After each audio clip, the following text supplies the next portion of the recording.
ఒకరిని మనం అనక్కర్లేదు, ఒకరి పేరు మనకు అక్కర్లేదు. కానీ సిగరెట్ తాగొద్దని బైబిల్లో ఎక్కడుందిరా? వ్యభిచారం చేయొద్దని బైబిల్లో ఎక్కడుందిరా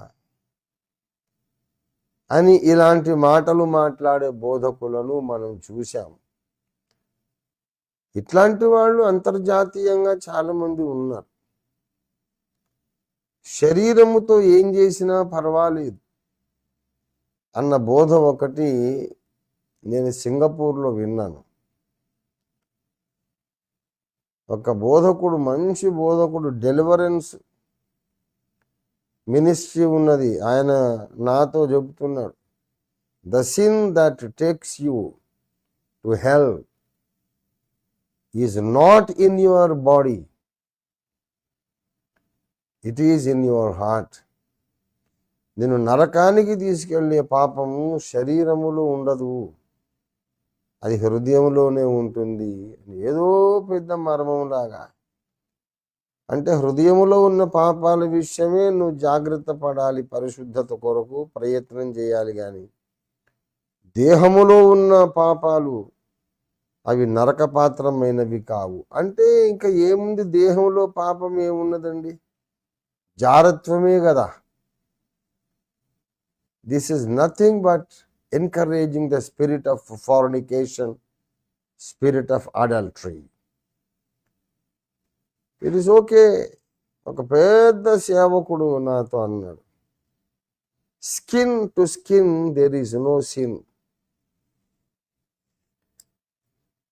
శరీరము శరీరము, చర్మము చర్మము, పైన ఉండే outermost layer of the body touch అయినందువల్ల no sin, skin skin touching no sin అంటున్నాడు.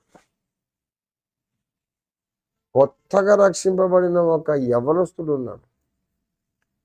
ఆయన అక్కడే ఉండి ఒక మాట అన్నాడు, ఏంటంటే, then what is sin sir? Sin అంటే ఏంటి మరి? చర్మము చర్మము పగలడం పాపం కాదు అని పెద్ద సీనియర్ బోధకుడు అంటున్నాడు. అక్కడ నూతన విశ్వాసి ఒకతను నుండి నాకు లోపల అగ్గిలాగా కోపం మండుకొస్తా ఉంది. ఏమైనా తిడదామంటే ఇతను పెద్దవాడు, నా తండ్రి వయస్సు. ఏం చేయాలో, ఎలాగ రియాక్ట్ కావాలని నేను ఆలోచిస్తూ ఉండే లోపల ఆ చిన్న నూతన విశ్వాసి అన్నాడు, అలాగైతే శరీరము శరీరము తగలడం, చర్మము చర్మము తగలడం పాపం కాదు అంటే మరి ఇంకా పాపం అంటే ఏంటయ్య గారు? జారత్వమే పాపం కాకపోతే మరి పాపము అనే మాటే మనం తీసేసేయాలి. Nothing is sin if adultery is not sin. పాపము, వ్యభిచారము, జారత్వమే పాపం కాకపోతే ఇంకా ఏది పాపం కాదు. నేను ఇప్పుడు నిన్ను చంపేసిన పాపం కాదు. ప్రధానమైనది, దేవునికి అసహ్యమైనది అదే కదా. మొదటి తెస్సలోనిక 4:3 స్పష్టంగా చెప్పాడు కదా. ఏమని చెప్పాడు? మీరు పరిశుద్ధులగుటయే దేవుని చిత్తం. మీరు పరిశుద్ధులగుటయే అనగా మీరు జారత్వమునకు దూరముగా ఉండుటయే దేవుని చిత్తం. పరిశుద్ధులగుట ఈజ్ ఈక్వల్ టు జారత్వానికి దూరంగా ఉండుట. పరిశుద్ధత అనగా వ్యభిచారమునకు దూరంగా ఉండుట. ఇంత స్పష్టంగా బైబిల్ చెప్పింది. చాలా ముదిరిపోయి అనుభవం సంపాదించి ప్రజల్లో పలుకుబడి సంపాదించి అదంతా ఏం పెద్ద సీరియస్ పాపం కాదులే అనే అభిప్రాయం బోధిస్తున్నారు. ఇది నాశనకరము కాదా? అలాంటి మాటలు వింటే యువత చెడిపోరా?